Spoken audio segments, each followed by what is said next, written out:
Yo, look at that fucking loser. I don't know, man. He doesn't look too happy. Yo, fuck's sake! Is that your sister's shirt or Dude. what? You're such a dick. What do you mean? I'm gonna go talk to him. Hey, man. Don't look so excited.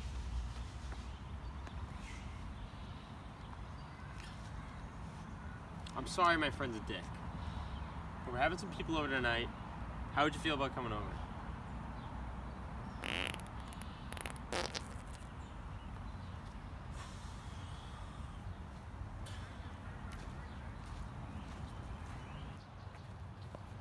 So what did that weird guy say? I don't want to talk about it.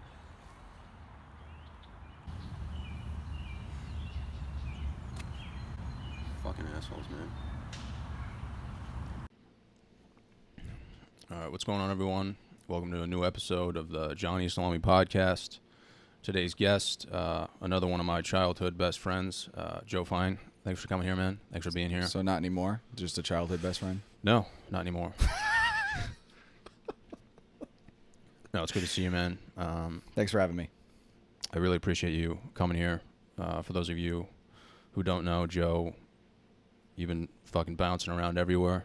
You went to New Mexico for a while, and then New York City, and now you're in Boston, and I don't know why. I really don't. So can you just tell me, Why I move around? Yeah, dude, like what goes on in your head? Because I really don't know. It's almost like an itch. So, moving around growing up, living all over the country, Indiana, Iowa, North Carolina, Rhode Island, New Mexico now, New York. It's just like, I don't know, something that's like tells me to move around a little bit. But that's done. So now I'm going to stay in Massachusetts, Rhode Island forever. It's the game plan. Yeah, but dude, you told me when you were younger you were going to move to Idaho, and I cried. I remember that. I do remember that. Yeah. I actually cried. I will tears. never move to Idaho, though, because Idaho's Fucking shithole, dude. it's not where I want to be. Yeah, but New Mexico is, not the Not where I best wanna place be either. Yeah. But what happened? So you moved out to New Mexico to coach football. Like, what happened? Yep. So I was coaching college football. Loved coaching. Loved my players. Loved recruiting. Like the whole deal. I was not a good fit for the town. It has like a town square with like horses, and there's there's no taxis or Ubers, and like the school's bursar office takes like cash, like it's like the 18th century. It's just old school shit. yeah. It's for some people it's really cool, but for me, like I want to be able to go out and have a drink and Uber home. Like I couldn't even go out and have drinks because like there was no way to get home. So you're just basically in the middle of nowhere. Yep. But you liked coaching though. Loved it. Absolutely loved it. I just can't wrap my head around it, dude. Like you not being a coach, I can't. Like it bothers me deep down. Like just as your friend, you know what I mean? Like I just can't see you doing anything else. It's like seeing me like in an office and just being like, what's wrong with him? You know what I mean? Yeah, I always wanted to be a coach. Everybody in my family was a coach. I'm the first man to not actually coach. Mm-hmm. But I made the decision that I did not want to continue moving every 2 years, right? Like the average coach is somewhere for 1.5 to 2 years. Mm-hmm. And like, I like the idea of having like a home base, like creating a spot where I can like be like, okay, no matter where I'm at, what I'm doing, like I can go back there. Is there something funny in that? Oh, dude. So you have been getting me in trouble since the first day basically that we ever met. Right? The only time that I have ever had a teacher call home or call my dad at his work was because of you in science class. And I don't know if you remember the specifics. It was I think you seventh put grade. that on yourself though. It was 7th grade science. I don't remember. Miss Jones. I remember you put that up on yourself, dude. Was it Miss Jones? Well, Miss Jones was there for a while, and then she left probably because of you. And then It's not because then of there was me. a new teacher who started with an M, Mrs. Mariota, something like that. Marcus Mariota's wife. No. No. It started with an M though, dude. I remember she had some fucking knobs, dude. And No, that was okay. Miss Viola. no, that was different. She had a breast reduction, but I never had her as a teacher. But no, I remember being in science class, and I remember like you would always just shout stuff out, like That's you thought you were funny. Now you're misremembering. Dude, I the never entire spoke in situation. class. There Yeah, was but- only like random moments where I No, would no, no, burst. no. I don't want to hear that. Okay, every time that I would read, because we went around the room and people would have to read from the textbooks. Yeah. And they'd be like, all right, Joe, like you have page 27, paragraph 2. And I'd start to read and I'd hear something like out of the corner, like from you across the room, like just something subtle. And Yeah. I'd look over and you'd make a fucking face or something. And I would start crying, laughing. And I couldn't like go back to reading. Like I'd actually be unable to continue with what I was doing in class. So all of that kind of ties into the reason why I kind of did probably try and be funny when I was younger was like the moving thing all the time, right? Like trying to move and make new friends like all over the place. Like Yeah. my way of like making new friends was like trying to make people laugh and playing sports. Like those are the two things I did. Yeah, you were always really good at like socializing with people. Like there were like the majority of the time you would basically have to speak for me because like I didn't know how to read or words. So you'd be like, "This is my friend John." A little bit of that. A little bit. No, dude, I'm serious, man. Like half of the friends I have are basically because of you. You know? Well, through sports too, right? Like I helped to bring you along to playing football. Like I was recruiting you basically for like a while. Yeah, dude. Well, I mean, it was weird because like we were. I mean, you still are Jewish. I was fat, so we would kind of go back and forth. You know, like you would make fun of me for being fat, and then I'd be like, "You're Jewish," Right. You know what I mean? So Yeah. we would go back and forth. But then when football came along, like I was too fat. You know, like you were like, John, like you have to lose weight. Yeah, you were like 10 pounds over the weight limit. No, when we I were was like younger. I was like 30. I think I weighed yeah, 185, it was, 190. Yeah, you were 185 and the weight limit was like 165. Yeah, I lost a lot of weight, dude. Yeah. But that was like my first, even like interacting with kids, like, like I didn't even, you know, like you had to show me the way, you know what I mean? So like you were always the more sociable one, whereas I was like, it would have been different though if I like didn't know how to catch a ball, you know what I mean? Yeah, well, I mean, Like I had 30-pound tits, but I could, you know, you could do stuff. I could, you know, I could make it out there, you know what I mean? Like I think I had more hand-eye coordination than most of the kids. How many games of one-on-one basketball do you think me and you played in the front? Pretty Of good that amount. hoop? Thousands. I'm a really, really sore loser, as you know, because Yeah. every time you beat me, especially when I first moved here and you were actually could shoot and I couldn't play or dribble or do anything. Yeah. And I just force you to keep playing until I Yeah, I mean, won. I didn't like you at all. I just didn't like you. But yeah, I mean, like, dude, everyone has that like one friend that's like overly competitive. But like nowadays, no one's gonna have that friend. You know what I mean? Unless they have like a brother. You know, Yeah. like people who have like brothers, like they get into like scuffles and shit. And I remember doing that with you when I like actually tried. Most of the time, I would just let you win though. Yeah, because I wouldn't leave until I won. Yeah. It'd be like time to go in for dinner. Your mom would be like calling out the door, and I'd be like, "Nope, no, we're in the middle of the game. Yeah. Not gonna happen." Yeah. The only thing that kept me going was because like I could always beat Joey at basketball. Always, yeah. I could never beat you, but I could beat Joey, so that like kept me going. Yeah, I remember just specifically rejecting Joey's shots just like over and over again, and just having so much fun with that. Yeah, dude, Joey was an easy target though. Yeah, very fun. But dude, so you move out to New Mexico. There's literally just nothing there. Yep. I didn't hear from you for a while, but I mean, I assumed you were doing pretty well. How did that like? What was like the transition like? I mean, you played football at Bryant, so like, what was? I mean, it's your last year and you didn't play that much. You had a new coach. Like, what was that like? It was so going into my senior year at Bryant, right? I was a preseason all-conference player, was ready to get going, and then new coach came in and decided that he was going to basically start the program over from scratch and play a bunch of true freshmen, and proceeded to have the two worst years in the history of the program back to back. So What was the record?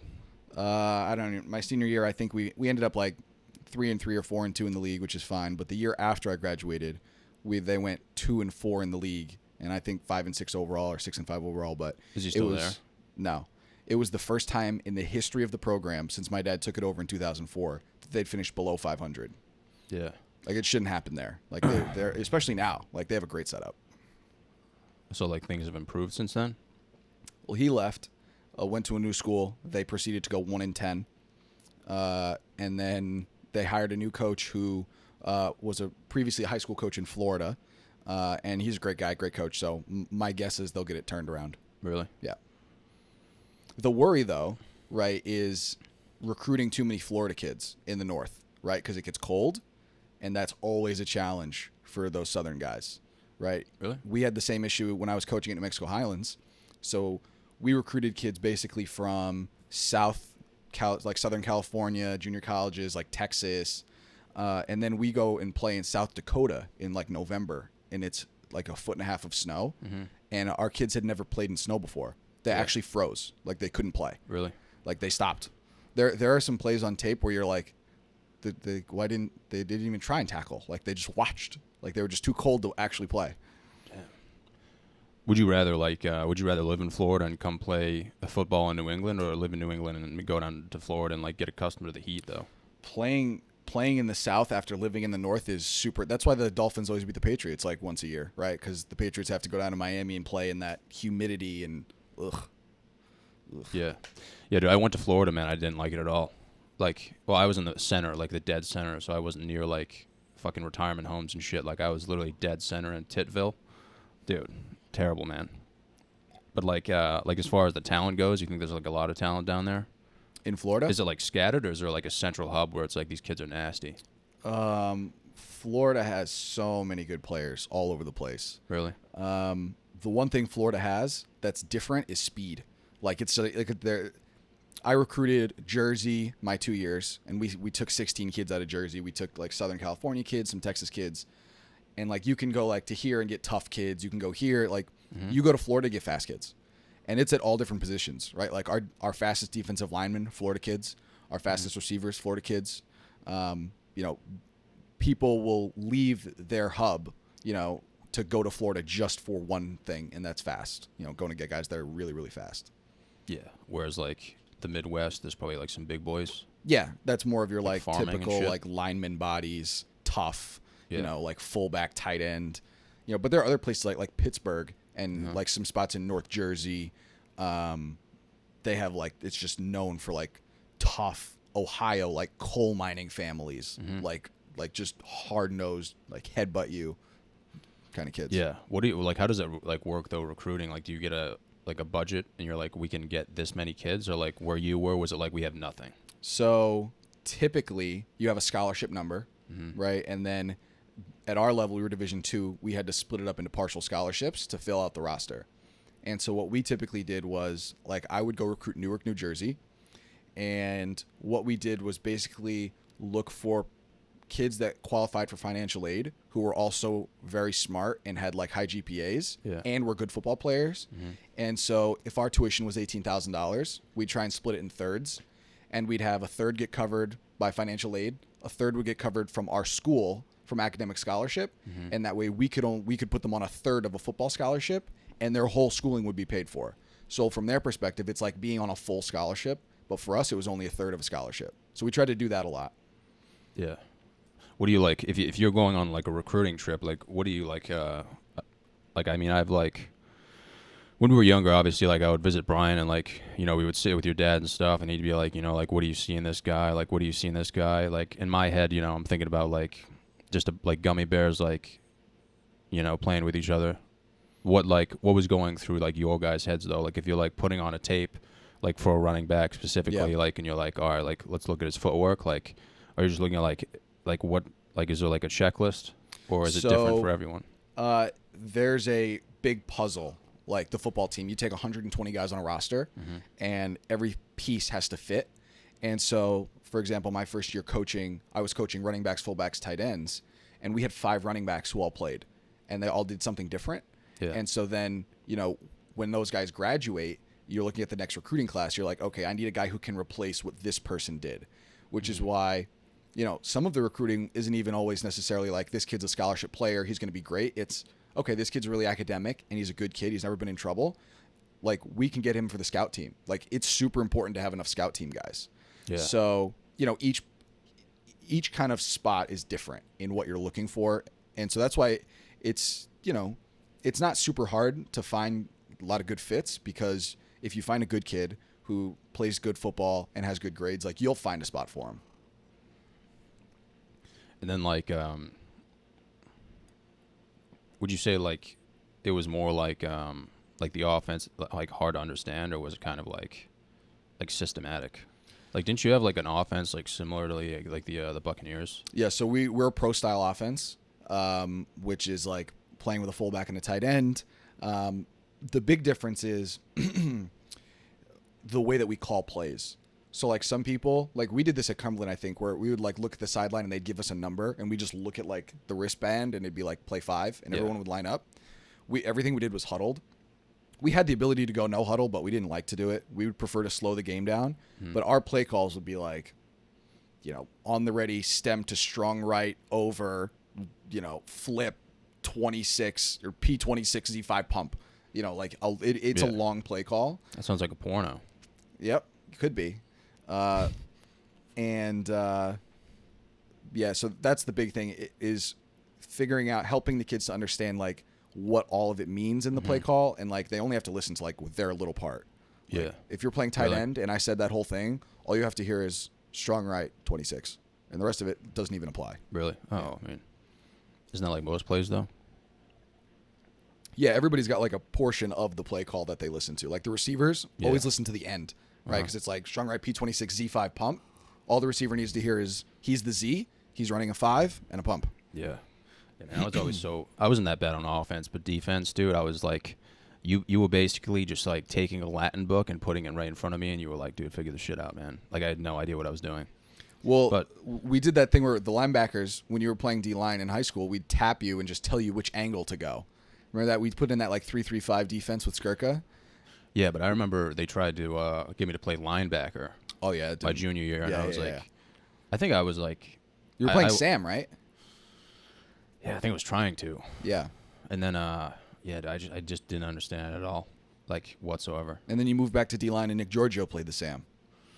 Yeah, defense was easy for me, but like defensive line, I mean, Yeah. but linebacker, dude, bro, I was in the middle of a field just trying to find my way out.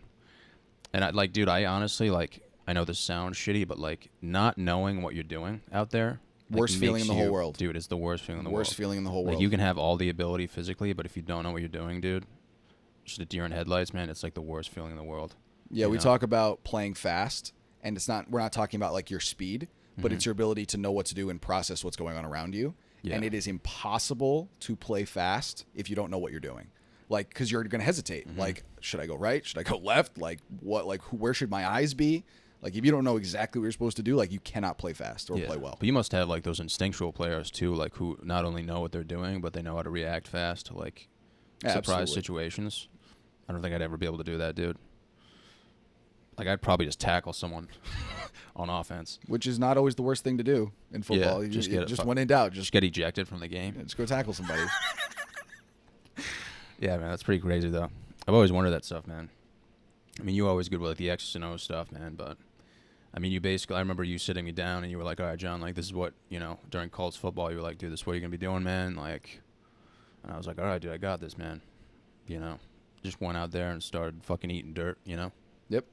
But So we're in New Mexico, and we're going to play a football game in South Dakota, and we know it's going to be a snowstorm, right? Like everybody knows it, but the school doesn't have a big football budget, and there are some cuts and stuff, so they cut our buses for the game. So we had to go find buses. So we got these Yeah. buses out of El Paso, Texas, and the two bus drivers, neither of whom spoke English, and they pick us up, and the no English part will come into play, which is why I bring it up. So we get to the game. It starts snowing, brutal. We lose like 7-6, really demoralizing. Get on the bus. We start driving back, and it's a full blizzard, and we're driving in Wyoming up a mountain, and it's full blizzard outside. And the defroster stops working on the front of the bus, and the door stops closing. So now the door is flipping open on the bus, wide open. Yeah. We're driving down the highway.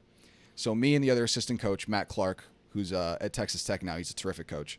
He goes to the front of the bus, and he's now wiping in front of the bus driver, like the window, so that he Yeah. can see to drive. And I'm holding the door shut with a towel. So we go off the road, right? The bus goes off the road in the middle of a blizzard in the mountains. Keep in mind, right? I'm telling you, all these kids, like we recruited from Texas, California, like they have no idea what's going on. They don't have any warm clothes either, right? Like at Division II football, we don't have big budget for like gear. Like they don't even have like long sleeve shirt. We go off the road, and the bus behind us goes off the road, and all of a sudden we're across a highway in the middle of a blizzard. The people coming from the other side of the hill like can't see us, so we're gonna get smoked. Like you can see it happening. And so we like get all the kids off the bus and realize that everyone's gonna like freeze to death because no one has warm clothing. So we get everybody back on the bus, and my dad, I'm the youngest coach on the staff. My dad's the head coach. He sends me up the mountain to find help. No cell service, middle of Wyoming. Jeez, up the mountain, and you know my dad's whistle, right? He's got that like, and like everyone can hear it. Yeah. So I start going up the mountain. I hear the whistle, and I've been like trained since I was 2. Like when you hear the whistle, like go back. So I go back down the hill. I'm like, I was almost at the top. Like what the heck? And one of the other assistant coaches, who was like a Marine and like knows wildlife, he's like, bro, you're getting tracked by 2 mountain lions. Like you have to come back to the bus. Like you can't go back out there. You're gonna get like eaten. Jeez, and so like we got like 3 more coaches, and then we went up as like a herd to the top of the hill and like flagged a guy down. And I like jumped into the car with him and drove to the next town. And we had to like rent out the 2 hotels and get towed up there. It was. You think you could take on a mountain lion? Like if your life depended on it? Like you're up there by yourself. He's like, yo, you're getting tracked, and then you just see it. Like, would you just run, or would you be like, I'm going to take this thing? Take this thing on. I think that most animals, including humans, if they can't see, they have big problems in a fight. Yeah. So I always feel like, not necessarily that I could win, but if I could just get to the eyes, I could create some problems. Yeah, just a little eye poke. Not a little. Like, it's the eyeball's coming out. Yeah. But, you know, if it can't see, it makes it a lot harder to fight. Yeah, man, I wouldn't fuck with, I don't think I'd fuck with it, man. I think about that a lot. Like if I was about to get like attacked by a gorilla or something, I would just try to stay calm, because I feel like they sense your fear. So if you're just not scared, like you might stand a chance. I don't know. You'd be fucked. Gorilla's different. Gorilla's very different.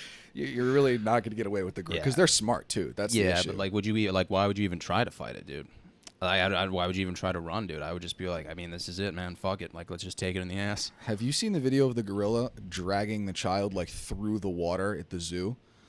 Oh, Harambe? Yes. Yeah, Harambe I saw was a that big video hit, for man. like the first time like a week ago. Yeah, he didn't kill it though, did he? He definitely didn't kill it. I don't think he killed it. No, I think they got it. Yeah. See, I never knew what the whole Harambe thing was about. Yeah, the baby got into the cage, and the gorilla took it. Yeah, I don't think I ever saw that. And then I didn't saw see it the for actual first video. time. I heard about it. It was like a big thing, dude. Like it was huge. Bro, it drugged the baby so fast. It was like, and you're like, oh my God. Dude, I love that shit, man. Like Planet Earth and stuff. If you see those gorillas, bro, there's just something about a gorilla that's like legitimately hilarious. Like if I was face to face with a gorilla, dude, that'd be must-watch television, dude. You know what I'm saying? Yeah, man. I don't know, man. I've never been like out there. You know what I'm saying? Like Wyoming or anything. I had a colleague who lived in Wyoming. And he was like, yeah, man. Like I just wanted to get the fuck out, just because like there's nothing to do. You know. So like when there's nothing to do, obviously, you're gonna see some weird shit, man. Similar to like Florida. Like if you're out in the middle of nowhere, dude, you're gonna see some shit and just be like, I gotta go. Yeah. So when they went and towed the buses, I got in the cop car because there were like a bunch of cops and everything. Yeah. And so they put me in like the back of the cop car, and so it was just me, and it wasn't like when I say the next town, it was like 35 minutes down the road. It was not like right there. Yeah. And so they're like towing us to the next town, and I'm in the back at this cop car, and they're like, yeah. And I was like, so what do people do around here? And he was like, well, we used to have a zoo. And I was like, okay. He was like, but it wasn't like a super popular zoo. It was like a little zoo. And apparently they've had like a bunch of like livestock be killed in the last few years because in their zoo, which wasn't like properly staffed, they had like a Siberian tiger escape. And like it's out there right now. It's literally like in Wyoming, like hunting down and killing things. Jesus Christ, dude. And so I was like, and this was like the first thing this guy said to me, and I was like, oh, I'm never coming back here. Ever. I mean, dude, that's like the Everglades in Florida, though. Yeah. Think about the shit they dump in there, dude. I always think about, like, dude, imagine going up in a chopper like me and you, and dude, like, you have no idea what's going on. Like, I'm just like, yeah, man, like, we're going on a business trip or whatever, and I just drop you in the middle of the Everglades. Big problems. Yeah. Like, what are you gonna do? I have no shot. Yeah, I'm no not shot a at wilderness all. guy. I don't like bugs. You're about to get messed up by an anaconda. Yeah. But just think about it. Or Like, a crocodile. People have pets down there, and they're just like, yeah, like, I don't want this anymore. Like, They just feed it to the Yeah. to the wilderness. They and just I throw it think out it's there. illegal, but they just do it at night probably. They must have, like, park rangers over there, like, whose job is to, like, Save animals from being eaten by the bigger animals. yeah. But I mean, realistically, like, someone could easily just drive down. Like, think about how big the Everglades is, dude. Yeah. It's in people's backyards, man. Not for me. Dude, I was down there for my brother's wedding, and we were in Titusville. I don't know what it's called, Titusville. I just called it Titusville. Yep. Titsville. And dude, I was on the beach, Cocoa Beach, which is like supposedly like a really nice beach, and like I remember I saw this like naked woman, and I was just like not upset about it, like, at all, dude. And dude, she was like taking pictures of herself naked. And I'm like with my family, dude. So I'm like, okay, like, is this just like normal around here? And like, she was literally, dude, like, they had like bars on the beach. So like, you could walk out onto the patio, have a drink, like, have a few beers, have a good time, dude. This lady's legitimately ass naked, like, bending over and stuff. Like, I'm with my family, and she's like taking pictures, dude. She was taking pictures in front of like a bunch of people, and people were just straight faced, like, not even phased, dude. I was like, but like, going into that, like, I wouldn't have thought about that. Is it a nude beach? I don't know. I mean, I would assume so. I didn't see anyone else that was naked except for her. But I think it's just like, I think it's the environment there where they're just like, there's so much crazy shit that goes on that they don't want to fuck with it. You know what I mean? Like, they're not going to walk It's like up to the her and Wild ask West, questions. They just Yeah. let it go. And then, dude, I met some other guy who was like, yeah, man, like, there's like nothing to do around here. We just like shoot propane tanks in the middle of fields, which is like, I mean, that's cool, man. But it's like, around here, if you said that to someone, they'd be like, okay, like, You need to be put. yeah, you need to be somewhere. apprehended. Yeah, Like, something has to happen. yeah, I mean, that would be fucking awesome, though, dude. I mean, watching that, I don't think I would partake in that, but like, seeing that happen, I'd be like, it's pretty cool, man.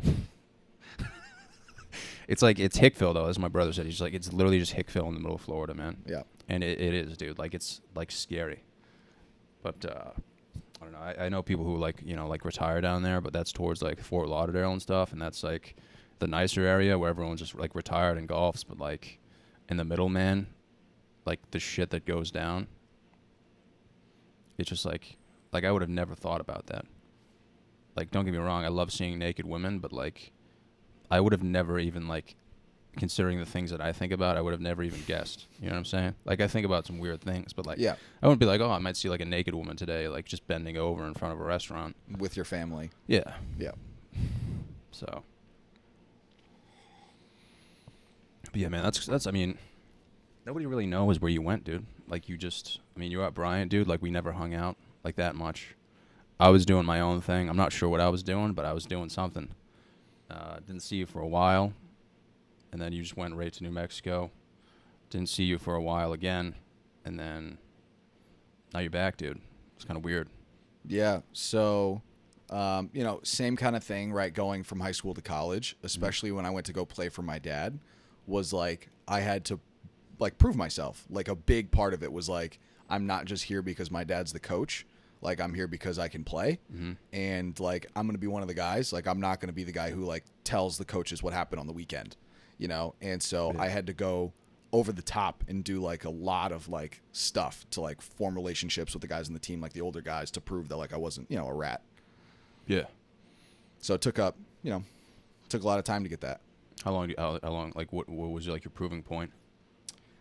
Athletically, the moment that I felt like I belonged was we went to go play the number one team in the country, Coastal Carolina, at Coastal. Did you score a touchdown that game?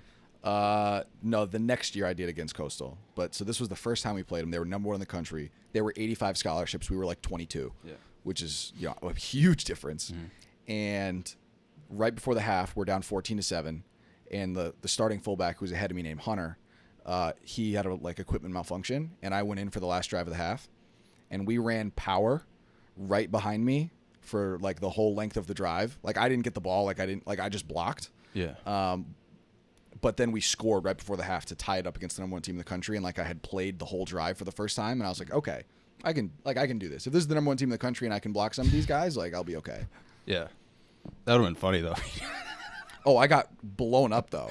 Oh, really? So my second snap, we ran ISO. And for those of you who don't know, ISO is basically just like if me and John ran at each other with our heads as hard as we could from 20 yards apart. And the guy playing middle linebacker for them played in the NFL. And he was this fifth-year senior. He got to be 240 pounds. And I'm a sophomore. I'm about 215 pounds. And I've dislocated my shoulder 6 times already that year. So I'm in a shoulder sling the whole 9 yards. And we were on ISO.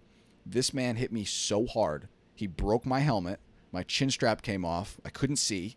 My mouthpiece went flying. Yeah. The running back got like 25 yards. It was crazy. But so the first fullback was out of the game, so I was in. And so there was no other fullback on the trip. Mm-hmm. So like I ran to the sideline, and there was like one of the like defensive players was watching. I like took his helmet, like took his mouthpiece, and like ran back in the game with the helmet like sliding and like played the rest of the drive with that guy's helmet. Really? Yeah. You think you have CTE or like? Oh yeah, probably like for sure. Guaranteed. So, do you do anything to like prevent it, or are you just accepting it? I mean, look, by like statistically, if you're looking at fullbacks, like by the ages of like 60 or 70, Yeah. like I'm going to have some memory issues, especially because the way I played, right? I was never like the fastest or the strongest or the most athletic. Like the only thing, I had 2 things that helped me play sports. One was, you know, my ability to understand like concepts and like see angles and stuff. Like mentally I could play the game, but then I have a really, really hard head, and I headbutted everyone. I'm sure you remember like some high school stuff. Like I just used my head all the time. My head was harder than most other people's. Yeah. And so I used it, and that's the way I got by. Yeah.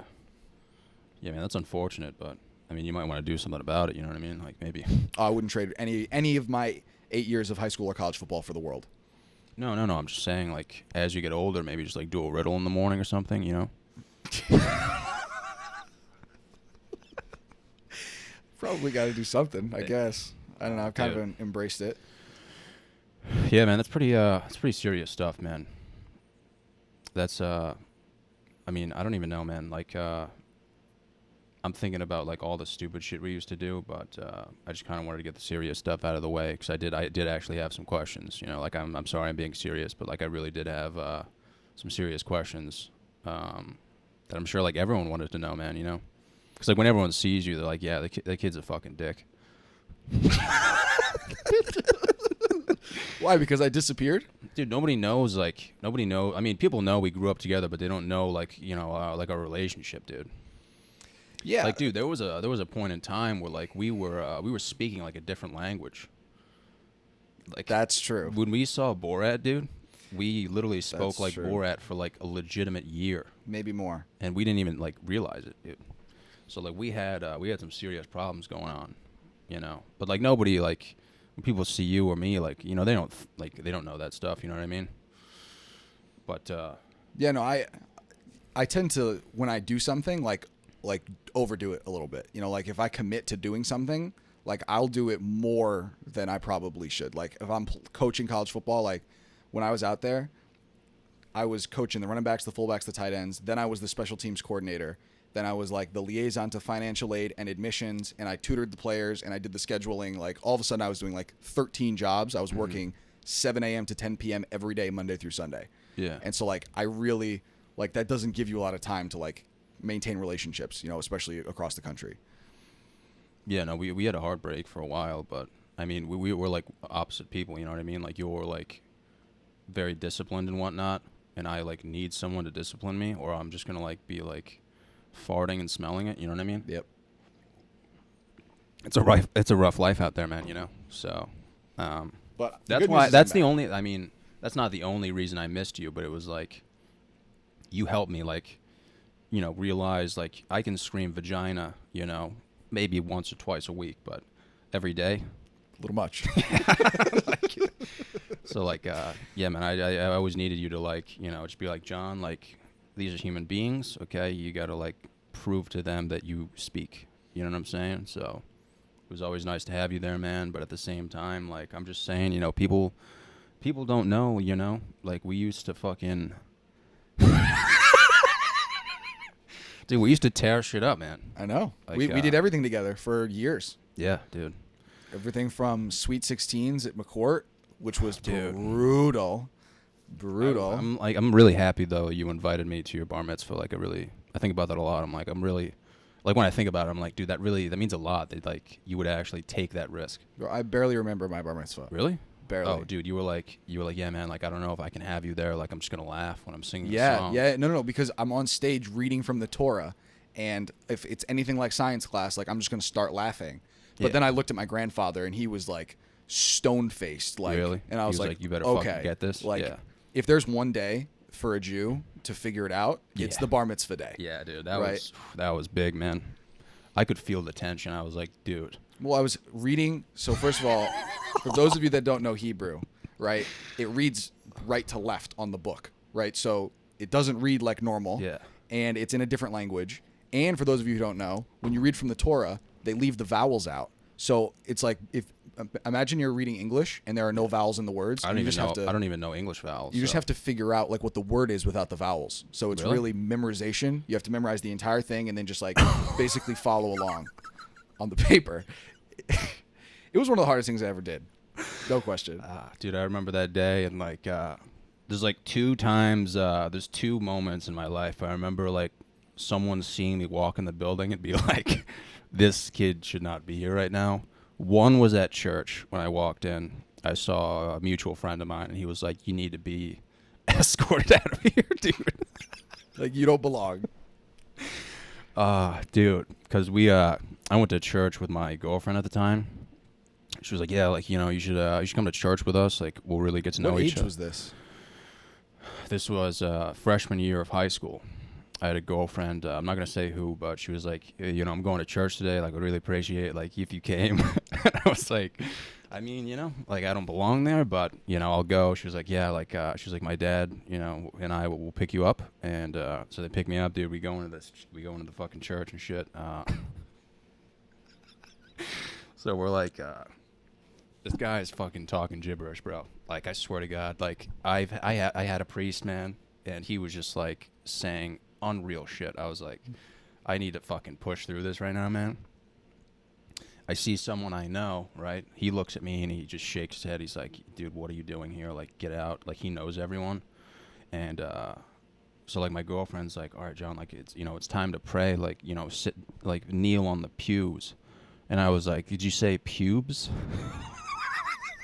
And that just that That's did it, it. man. Yeah, that cemented my legacy forever. It's It's a rough life, man. there's a line and it's not very far when you enter those kind of places and you just you jumped across it immediately. Yeah, dude, we used to have this deaf guy at my church. Went to Calvin Presbyterian Church, dude. There was a deaf guy, and he would legit try to sing. And that can be Dude, distracting. it was the funniest thing I've ever seen in my life. Dude, he would be singing. He would just start singing randomly, dude, and his wife would have to, like, beat the shit out of him, dude. Like, they would do this thing where, like, if someone died, like, you could raise your hand and be like, Yep. I pay my respects to Phil. He was a great janitor. Yep. And, like, like, dude, when they would do that, like, he would just start singing. So, it's not that funny, but to me, that's, like, really fucking funny, man, you know? Yeah. Dude, you remember, like, before high school games, we would have to, like, amp everyone up? I mean, you would.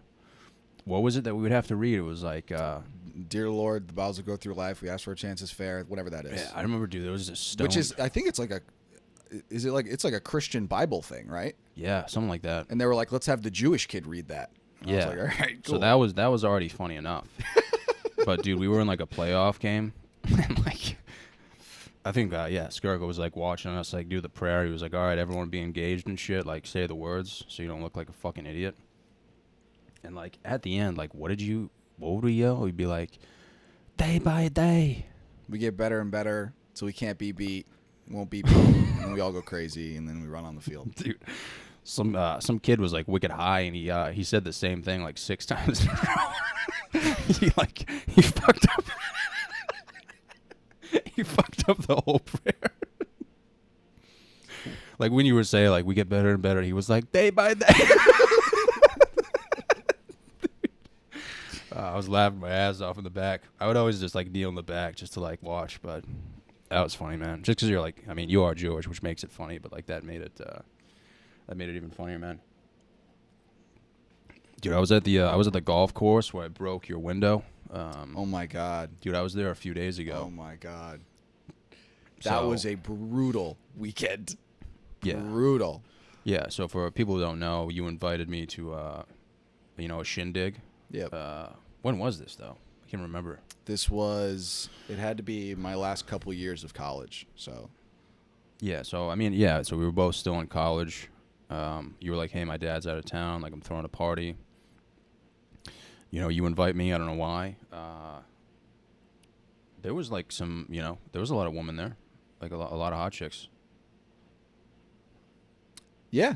There was like yeah. there was a good amount of hot chicks, dude. Like there was like a good chance I could have gotten laid that night. And dude, I remember for those of you who don't know, like, your dad's out of town, you're having a party, there's hot chicks dancing on the dance floor. For some reason, someone asked me to go outside and someone threw a bottle and they were like laughing about it, and then I was like, dude, watch this. I get these flashbacks from my childhood, and I'm like, dude, you're about to crush it. Yep. So I take a legitimate, like, empty bottle of vodka. And honestly, dude, I was aiming for your neighbor's house, and I mishandled it, and it went right through your window, man. It's actually better that it didn't go to my neighbor's that's what house. I'm thinking, dude. But I don't know if I've ever been more shocked in my life than that next morning, because you were already gone. So whenever I Yeah. got up, I don't know if you left the night before. Like, I don't really know. I went upstairs. I fell asleep. I woke up the next morning with like 2 or 3 of my roommates from college, and we go outside, and we're assessing the damage of the night, right? Like downstairs, like cleaning up the floor, like cleaning the tables, like making Yeah. sure it looks like I didn't throw a party. And I walk outside, and there's glass on the ground, and I'm like, what the heck is going on? And I like look, but it's like a double paned window. So you broke like one pane. And so like the other pane was still there. It was cracked, but it was there. And I was like, well, this is weird. And I realized that the entire front window had exploded. And I was just like, oh, and it was a big window, bro. It was like $800. Yeah, that was my whole, like, summer salary. Yeah. Put towards that. Yeah. That was really, that was terrible, man. Great Like, party, I though. made no money that summer because I had to put it all towards that. Great party. But, dude, I'm saying I was there the other day golfing, and the guy I was golfing with, dude, we're on the last hole, and all of the houses surround the golf course. Yeah. So he hits a fucking stinger at, the landscaper who's landscaping, the backyard of someone's whatever, are they condos? Condos, yeah. Yeah, so they're condos, dude. This guy's just weed whacking. He's got his music in, dude. It nails him right in the leg, like the golf ball. And we're like, holy shit, like, I wonder if his leg's broken, dude. It broke his phone inside of his pants. So we go over, and we're like, dude, like, are you okay? Like, what's going on? And he takes out his phone. It's, like, completely shattered. And the guy didn't even speak English. Like, he was like, no say. And we were like, oh, shit, man. Like, what do we do? And he was like, so he calls his boss. His boss come down. And, dude, the next door neighbor was like a Karen. She comes out on her deck. She's like, you guys are going to have to, like, pay for that, right? Like, you just broke his phone. And we were like, fuck off, Karen. Like, what are you doing here? Like, she had nothing to do with it, dude. And, yeah, I guess, like, the golf course, like, that's what I was thinking about. I was like, dude, if we could go back in time, we could just say, like, a golf ball hit the window, and then I wouldn't have had to pay. Because, like, We went through all the options. Yeah, I know. We went through all the But options. dude, if you could fucking rip a golf ball through a window there, and like the golf course will cover it, but if you damage personal property, that's when they're like, okay, like, we can't cover that, which is crazy. Like, they won't cover the phone, so like he has to pay for it. Yeah. But Maybe the moral of that story is to stand near golf courses once your phone's already broken, and then pretend that you got hit, and then try and get a new phone out of it. yeah, that's what I was thinking. I was like, I wonder if his phone is like already broken, but Right. you could clearly see the Right. weld, like Oh, okay. you could see the shape of the golf ball. But yeah, I don't know, man. I don't know how that works. That's kind of crazy that it doesn't cover it, though. I mean, think about it, dude. I could just take a driver and just rip one through someone's window and be fine, but like I break a phone and it's like, yeah, we can't cover that, So it just made me think, dude. It brought back some memories of that story. Like, I wish we could go back. I'd just be like, dude, it must have been a golf ball. Well, you have a really long history of throwing things at Yeah, houses and moving vehicles and yeah, man. snowballs in particular. That was like a pastime. We did that a lot. Mostly you throwing, me running, because I was really scared. Yeah, man. Really sorry. I really didn't, but I wanted to be there, and I definitely wanted to run. Yeah. Because that was fun. Yeah, I mean, like you said, you wouldn't take back, football. I wouldn't take back anything that I did when I was younger. Yep. In terms of like throwing acorns in houses, like it's really shaped me into the man I am today. Well, I mean, at least it wasn't like damaging stuff. Like acorns don't do anything. It just made a loud noise. I mean, we did damage a lot of things, but No. not a lot of things. But there was, I mean, for instance, that window, like, that was hilarious. Like, it was terrible. Like, but it was so funny. Like calling you the next day, dude. I was on my. Well, no, because I had to do a search to figure out who did it. Like, you didn't call me right away in the morning. Yeah, I mean, dude, you're not Sherlock Holmes. Like, anyone in their right mind would have been like, yeah, that was John. Well, originally I somebody. did have people cheering me on, though. I know There who was a those people lot of- were. dude, there was a lot of peer pressure involved. Like, people were like, fucking nail it. Yeah. I mean, honestly, man, like, if, dude, I can't even imagine if I hit your neighbor's window and broke it. That would have been a problem. That would have been a huge That would've problem, been a dude. problem. I would have had to flee the country, probably. That would have been a problem. Like, that would have gotten taken to court or something, dude. Yep. Like, it still would have been hilarious at the moment in time, but, dude, thank God it was your window, man. Yeah. I did pay for it, though, dude, so. I'm not going to say thank you because fuck off, but, Just saying, dude, I didn't fucking pay for it. Dude, so you're telling me that this this Hinge app is going to work for me? Hinge is by far the best dating app ever. Because, I mean, so far, dude, I matched with one chick who was a guy. So, I mean, a lot of transgenders, which is, that's cool, man, but obviously not what, like, if I had a filter, that's not really what it would be set on. Yeah. Like if it was like blonde, Asian, trans, I wouldn't be like trans, you know what I mean? Yeah. One of the issues, and it's not an issue, but one of the things that I've had with Hinge is, it was more of like a New Mexico, New York thing. But like when I initially signed up, like it asked for your religion and I put in Jewish. Yeah. And I swear this thing only like shows me pictures of Jewish girls now. Like I don't see anything other than Jewish girls now. How do you know they're Jewish though? Do they have a It mustache? says right in their profile. And it's just like right there. It's like 5'4", likes to drink, Jewish. I'm like, well, Would you say a lot of like Jewish women just don't shave?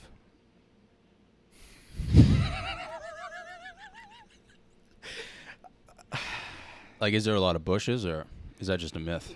Because I've heard from some reliable sources, dude, that yes. No, I'm just kidding. no, I have never actually dated a Jewish girl Really? in my entire life. Does your family like want you to? I think so. It makes it easier, like for marriage stuff, right? So, Yeah. like, I have to have like sons because I'm the last fine, right? There's nothing after me, and then they have to like they're gonna be Jewish.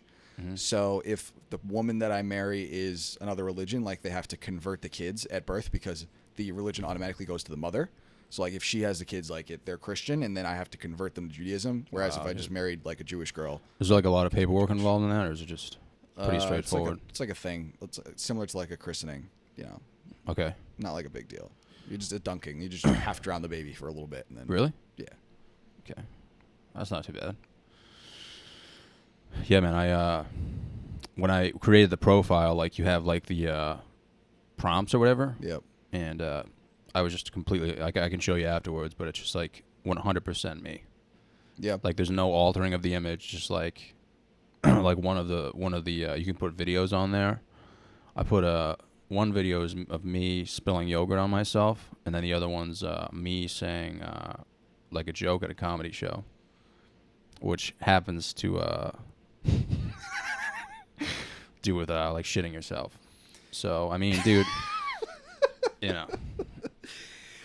it's just whatever you want to portray. Like you just have to accept the consequences of that. Yeah, man. It depends what type of mood I'm in. You know what I'm saying? Like I used to do that with Tinder. I would switch it up a lot. You know, it'd either be like shirtless pic or like just straight John Psyche. You know what I mean?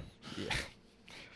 Very because I don't want to scare anyone. You know what I mean? I don't want to put up a shirtless pic and then meet up with a chick and then she finds out, you know, at a fucking Asian grill that I'm like borderline, you know, retarded. Like that's not gonna be fun for her. Probably better though. You think so? Probably. Just to make that first step. Yeah, if you just throw your whole personality out there, that's a lot. that's a lot for someone to take in, especially that doesn't know you. You have to like gradually like be like, okay, so the first day I'm normal, then the second day like I may shit myself, and then the third day it's like That's kind of quick though. I dude. can't really like yeah, you know, it's gradual. So you think it's overwhelming for them to see? Yeah, it just, like, no right at question. No question. If I'm looking at someone's profile and the second or third thing I see is them like with yogurt spilled down their shirt, bro, I was like, I'm not gonna like that Really? personally. Damn, dude. I gotta switch it up then. I gotta find some more pictures, man. I don't have a lot of pictures of me. Just Yeah, like, that's a big problem I have. yeah. I Because don't you have like, to any pictures. Dude, you have to fill in the whole thing, and it's like I don't have that many pictures of me just smiling like awkwardly. You know what I mean? Right. Like all of my stuff is just videos that have to do with farts, confusion, all that, dude. So I mean, you know, I might take a camera out to like an orchard or something. Yeah. Yeah, I'm pretty like off the grid with social media. Like I think I have like 4 Instagram posts in like 3 years, and Really? like I never tweet, I never post on Facebook ever. Uh-huh. So Yeah, I mean, I'm not that. I would say like once or twice a month, but it's always like straightforward. You know what I mean? Yeah. There's no riddle to be solved. It's kind of just like I remember when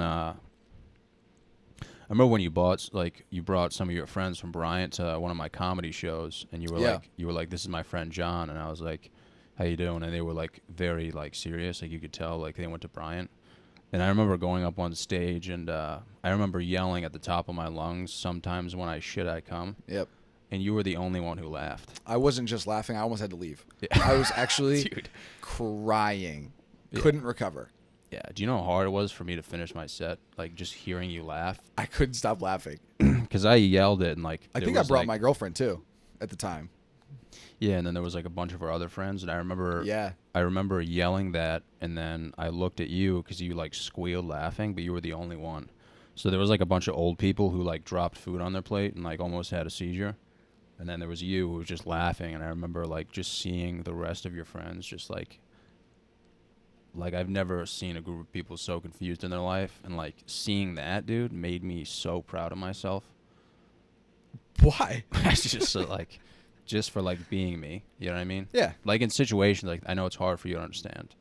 Like it's always been hard for people to understand, but like being surrounded by people who you don't know and then just being yourself and just accepting whatever the consequences are. Honestly, just seeing people confused in general like really just provides me with a sense of satisfaction. Like, dude, if I was on a date with a girl and we were at like Chili's or something, and you know, I was all dressed up and stuff, like she didn't really know who I was. Imagine that, dude, right? We're at Chili's, dude. We're getting a 2 for $20, dude. I'm looking fucking ferocious, dude. Like, I'm feeling dangerous. Yep. And she's good looking, dude. We met on Hinge or whatever. Okay. I fucking hook her up with a 2 for $20, dude. And I just get, like, a fucking flatbread pizza, dude.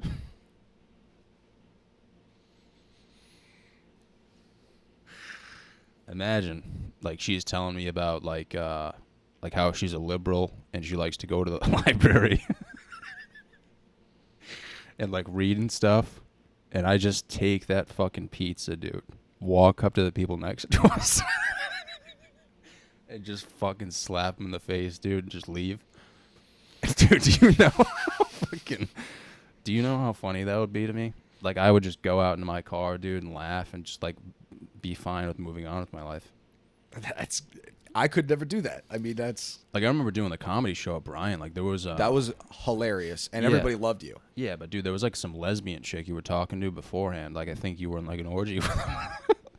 Just kidding. Dude. No, we'll cut that out, dude. But she like knew you from school. It's just jokes, man. No, you're good. Yeah, like she knew you from school or something, and you were like trying to like explain to her that I was there to like do a comedy show, and like she didn't like, because I wasn't saying anything, so like you had to speak for me. So she was like, "Oh, like does he?"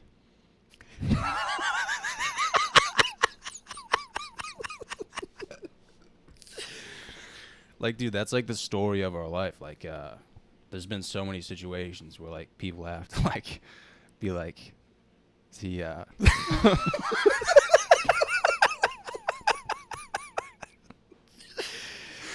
But you've always done a good job of being like, yeah, like he he speaks. Dude, you should have seen when I played college baseball, like, and I was trying out. Like, dude, they thought I was literally gonna take out like an AK-47 and just start lighting up the grass, dude. Like, Greg had to be like, no, like he farts, dude. Like, he knows what's up. Like, that's been like my whole life. Like, people have been like, you know, like, just give him the right environment, dude. He'll make it happen.